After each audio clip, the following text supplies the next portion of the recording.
ከውጭ ሀገር የሚላክ የውክልና መሻሪያ ሰነድ ህጋዊ ውጤት የሚኖረው ሰነዱ በሀገር ውስጥ ስልጣን ባለው አካል ተረጋግጦ ሲመዘገብ ብቻ ነው። የፌዴሬሽን ምክር ቤት መዝገብ ቁጥር 104/146 ይህ ማለት ነው።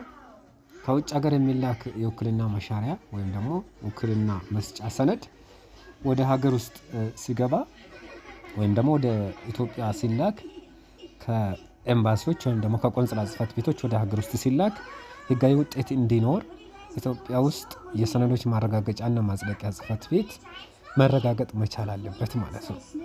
ወይም ደግሞ ሌላ ይሄ ስልጣን የተሰጣቸው አካላት ማለትም ሰነዱን የማረጋገጥ ስልጣን ለተሰጣቸው ጽሕፈት ቤቶች ወይም ኤጀንሲዎች ፊት ቀርቦ ኢትዮጵያ ውስጥ ባሉት ማለት ነው መረጋገጥ መቻል አለበት ማለት ነው። ይህ ሳይሆን ቢቀር ህጋዊ ውጤት አይኖረውም ማለት ነው። ሰነዱ ደግሞ ህጋዊ ውጤት መኖሩ የሚጀምረው ማረጋገጫ ከተሰጠበት ቀን ጀምሮ ነው ማለት ነው። እንደሱ ካልሆነ ሰነዱ ዝም ብሎ ወረቀት መሆኑ ነው ማለት ነው።